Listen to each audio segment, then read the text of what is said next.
Is there any particular point at which you'd like to start in this issue, or? Well, I'd like to start that man has tried to handle the problem of social change by changing society and by changing the collective and by changing political systems and theories and ideologies, etc., etc. Well, you see, another way of saying the same thing would be that in the another approach to the problems which people experience is that instead of approaching and focusing on the individual, you focus on society, identifying society or a given social state, a given social condition as the cause of the problem. So you address that on the assumption that it is the cause. And what follows from that is that if you change the society, which means it's given legal structure, it's given cultural structure, and given a change of personnel, then that will change that will eradicate the cause of the problems, and it will, number one, solve those problems which were identified as the motivation for change, and number two, the individual would also change. You see, the point is that it must be clear, it's such an obvious thing, that the problems do not consist only of the major issues that have been identified, such as tyranny, such as poverty,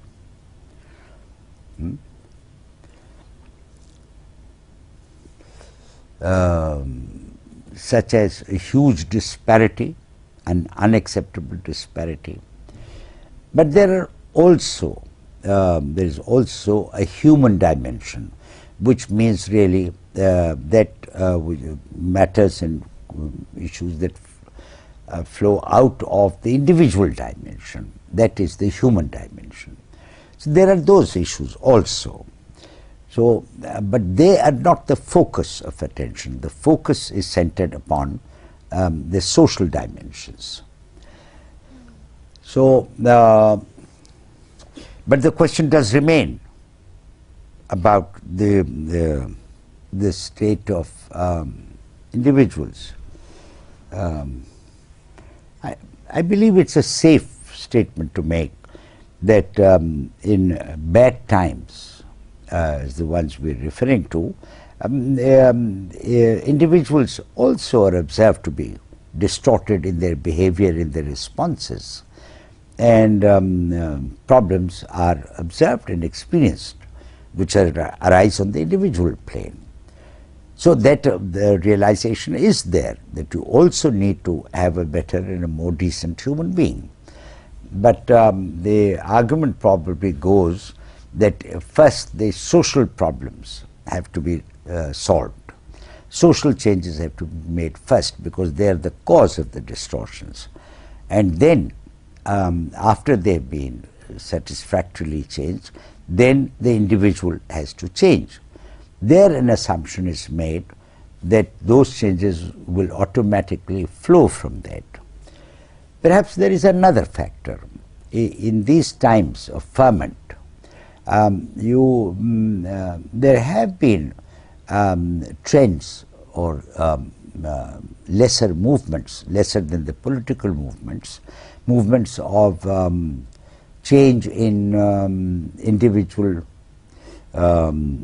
prevailing individual behavior and individual fabric, the fabric of individual life. In literature particularly, find that, and in preachings and so on. So the assumption includes this, that that stimulus is there coming from literature and preaching, and together with the social change, these other dynamics will produce the required change in the individual dimension as well. So that is how I think it went. The priority was focused on. It would not be perhaps right to say that the individual dimension was completely ignored. No, it was relegated to a secondary position. That is what I was saying. And I was, after pursuing that line of approach, which I borrowed from the thinking of Karl Marx and other political and social movements of the 19th century and the 20th century, I followed that train of thought and proceeded accordingly for more than 2 decades. But then too, I came to the conclusion that that is not going to work.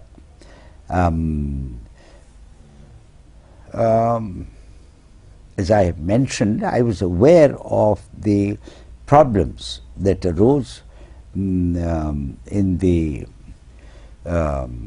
Soviet Union, which I could see had their origins in the assumptions or the theory upon which the Soviet Revolution was based.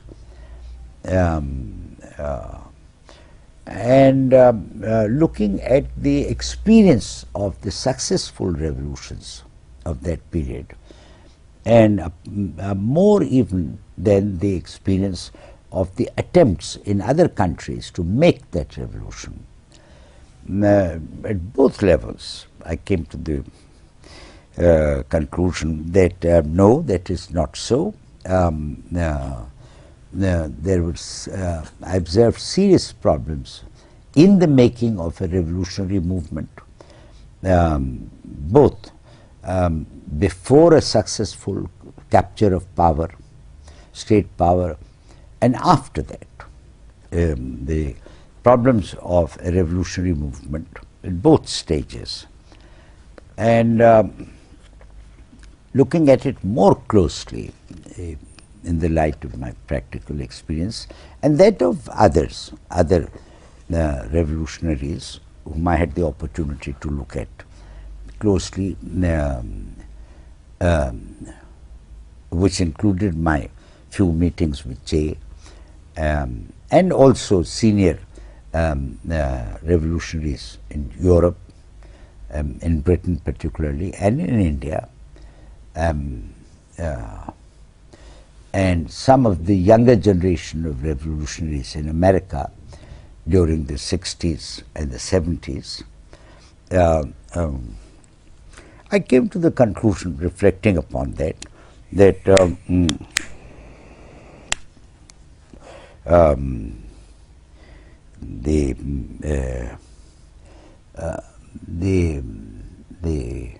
pile of problems in the revolutionary process, to speak generally of it, the pile of those problems, there is not one problem, but a large number of them at different parts of the movement and at different stages of the movement, that they were not going to work. They were not going to produce a revolution.